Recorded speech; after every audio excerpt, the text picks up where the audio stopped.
It's the Blues Rock Show with Pete Francis and Willie Witten. Welcome to the Blues Rock Show. I'm Pete Francis alongside Willie Witten. We've got a special guest today, Bob Gersztyn, who's been writing for Blues Rock Review for quite a while. And Bob, thanks for joining us today. Oh, you're welcome. Great to be here. Yeah, Willie and I are really excited because you got some pretty cool stories to share with us today. And you've seen a lot of amazing acts live in person, including Jimi Hendrix. And Willie and I were having a conversation, and neither one of us could think of anyone or really knew anyone that had seen Jimi Hendrix live in person. Yeah. You have. What was that experience like for you, and when did it happen? Well, it was in November. In fact, the anniversary will be tomorrow, the 30th of November. It was in 1968, and I had just gotten discharged from the Army in August, and I was going to junior college on the GI Bill, and I asked one of the girls there to go to the Jimi Hendrix concert with me, and we got tickets and we went. And when we got there, it was at Cobo Hall. Cobo Hall is the largest venue in Detroit. I'm from Detroit, Michigan originally. I lived in Warren and Detroit itself, and we went to the concert, and when we got in, there's like 12,000 people there, and we got reserved seats. And because I didn't get my tickets really early, I didn't get the best seats, right? So we're sitting there, and the opening group that came on was Cat Mother and the All Night Newsboys. Well, Noel Redding, who was the bass player of the Jimi Hendrix Experience at the time, was leaving. He was on with the Experience for the first 3 albums, and then he was dissatisfied because he wanted to be a lead guitarist.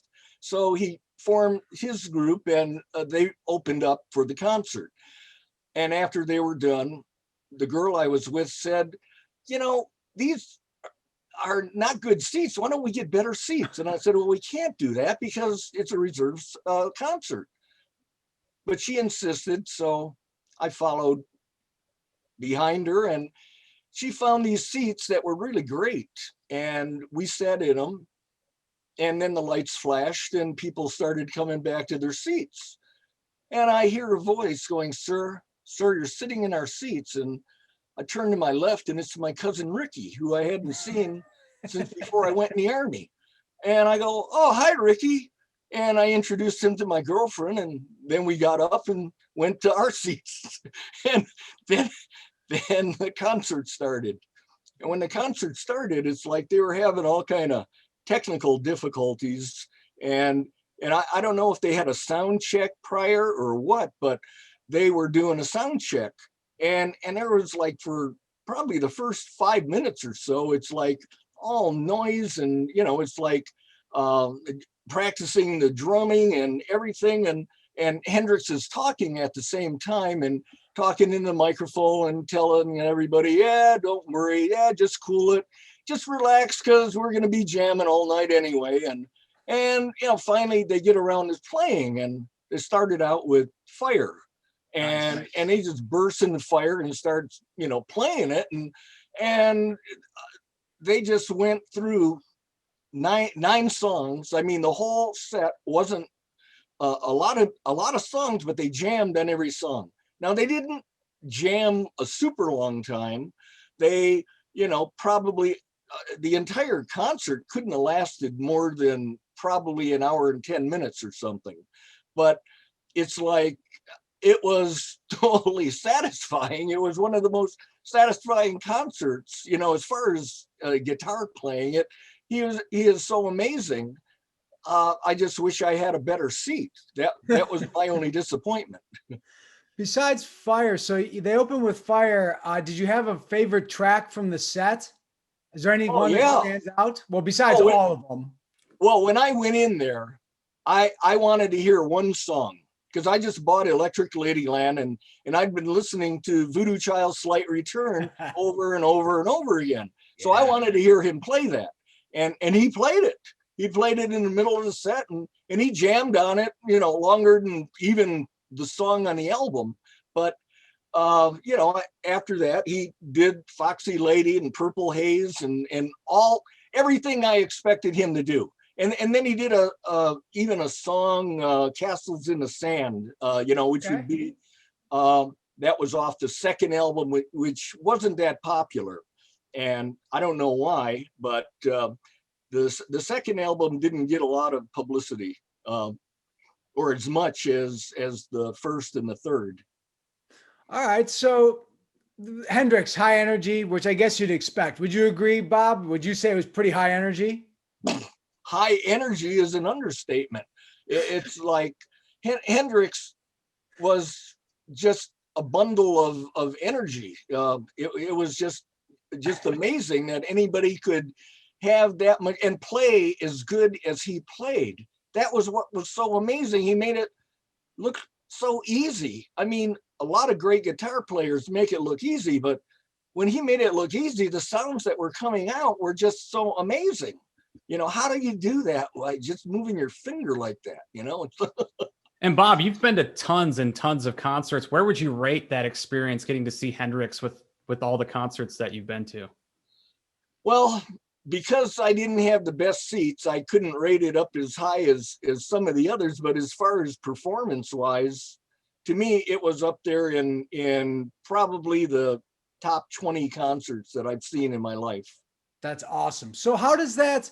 So Hendrix is top 20. You said you had also seen the Doors when they had their original lineup. Is that another top 20 show for you? Tell us a bit about that experience.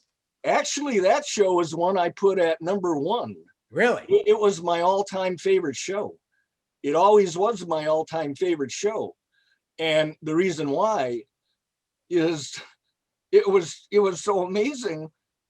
And I remember I just bought the Doors live album. And I had been listening to the Doors live, and I just moved out on my own. I'd been living with my parents since I got out of the Army, and I quit after a year and a half at school. I quit school and I got a job at the post office so I could get my own place. And I had my own place, and my girlfriend, who's my wife now, went with me to the Doors concert after I'd been listening to their live album all day long. And we got there, and John Sebastian opened. He was, from the Lovin' Spoonful. That was his group, and he'd also been a big hit at Woodstock. And even though I didn't go to Woodstock because I had to stand up to a friend's wedding, but the thing is, I saw the movie, a bunch of times, so I knew all about it, and I, enjoyed John Sebastian's performance, but I wanted to see the Doors. You know how it is when you go to a concert, no matter who's opening, unless they're your favorite, right. You want to see the main group. So concert started at 8:00, and John Sebastian played for about 45 minutes. And then the Doors came on sometime after 9:00, and they started playing. And Jim Morrison was very, well, he got drunk that night. It's like I have a friend that was at that concert, and he said he didn't like the concert because Jim Morrison got so drunk and was acting like a jerk and all that. Well, but that's Jim Morrison. So the thing is, before I even went to the concert, my wife or my mom said, well, this guy is, he exposed himself and he's going on trial and all of this stuff. And I said, Mom, I just want to see the music or hear the music. I don't care about all that. So I ended up going, and we were sitting there after John Sebastian came on and waiting. And when the Doors came on, they started playing. And at first they were playing songs kind of short. And he played this one song called, what was it? Dead Cats, Dead Rats. And sure, I mean, dead rats, dead cats. Can you see where they are at? Yeah. Something like that. Yeah, that's an odd one. And he just started singing, and it was like almost like pissing the crowd off. And I'm sitting there wondering what's going to go on here. And then after that, he kind of cooled out, and they played Roadhouse Blues. And then by the time that they got to, when the music's over, it's like they went into a really long jam, and they played for probably 17 minutes or so on that. And then when they played Light My Fire, they played it for 20 minutes. It was like amazing. And the thing is, they jammed on everything. And then after they were jamming and Jim Morrison was, drunk as a skunk, and they got done playing Light My Fire, and the lights came on. And because that was the ending song, everybody figured, and besides that, the curfew at Cobo Hall is midnight, and it was midnight. And after Light My Fire was almost over, Jim Morrison said, "Don't go, we're not done yet." And okay, so then they started playing, and the lights were still on, and Jim Morrison said, I swear, I heard a recording, but it was not in that recording. They must have edited it. But he said at that point, "Turn off these lights. If they're not off, by the time that we start this next song, we're going to tear this place apart." And the whole audience went, "Yeah!" And the lights went out. And wow. I worked at the post office, and I had to start at 6 a.m. It's like at 10 minutes after 1, they started playing The End. And nice. I figured, this is the last song, I got to go. And so halfway through it, we left, and and I drove, because I had to get up the next morning I was a mailman, and I get it. That's but I was sorry that I left. But the point is that I had to. But it was a great concert. I mean, I couldn't criticize anything as far as Jim Morrison getting drunk and making a fool out of himself and things. Oh, and they brought back John Sebastian. I forgot. When the lights went out and that, he called John Sebastian to come up. And John Sebastian came up, and then they didn't have a harmonica. And so then they asked if anybody in the audience had a harmonica. And some guy came up and gave him a harmonica. And John Sebastian then played with them for an hour, the last hour that they were playing, but it was great. It was one of those concerts that, it just seemed like it was never going to end. And they played every song. I mean, I couldn't think of one song that they played. And I had all the Doors albums. I love the Doors. I used to listen to the Doors when I was in the Army, and from the first album all the way.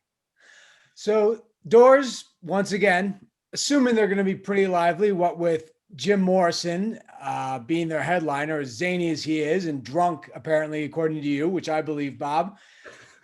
Switching from the Hendrix Doors idea, you also said you saw B.B. King, who we think of, I guess, kids, Pete and my age, we think of him as more subdued. But when you saw prime B.B. King.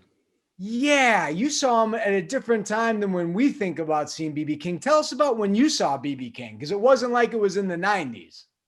No, it was the first time I saw him was September of 1969. And my wife, who was my girlfriend at the time, we just started going out. And it was either the first or second concert I took her to. And we were standing in line, and it was at the Easttown Theater, which holds about 1,200 people. And I went there all the time, and I used to always get there early and go up into the balcony and sit in the front row of the balcony there, so I could always get a perfect view. My only disappointment is that I wasn't into photography back then, because man, I could have gotten incredible shots because I saw everybody there. But B.B. King that night was second on the bill. Opening act was Albert King. Okay. And the headliner was Savoy Brown. So B.B. King was opening for Savoy Brown and Albert King, both of them. Pretty good lineup. And yeah, it was great. Wow. And the thing is, it's like we got in, and I got the seats and all that, and we're sitting there, and he played. I remember I think the last song of the concert was "A Thrill Is Gone," and he had not even released that album yet that it was on. And so, you know, this is all brand new. And I really didn't know a whole lot about B.B. King at the time. I ended up having a friend that was a B.B. King fanatic, and, you know, he turned me on to a lot of his albums. But at the time, I really didn't know hardly anything about him. And then about a year and a half later, we, my wife really liked a jazz trumpeter called Donald Byrd. And he came, they were having a winter jazz festival in November at Cobo Hall, again, the place I saw the Doors and Jimi Hendrix at. But by the way, I might mention, when I saw the Doors, I had excellent seats. I was only about 15 rows from the stage, center stage on the main floor. And the people didn't stand up that much back then, till the end of the concert. But the thing is, at the B.B. King concert, we went to, and Donald Byrd was the opening act, and then B.B. King came on last. And when we went in there, and it's 12,000 people, and we're sitting there, and we were the only white people that I saw in the entire audience. And later on, you know, we were sitting there, and the people were really friendly, and they were passing around joints. But that was common back in those days. And I find it funny how now marijuana is legal, yet when I would go to concerts, nobody's smoking it now. But back when it was illegal, more people smoked it. Well, it's an American thing, Bob. You know, if you make it legal, it's not cool anymore. Yep. So B.B. King, you got into him after you saw the concert. When he was on stage, what you mentioned a friend. Was it more your friend that got you into him, or seeing him when they opened for Savoy Brown? Was there enough of him that you garnered that, oh, I got to get into this guy?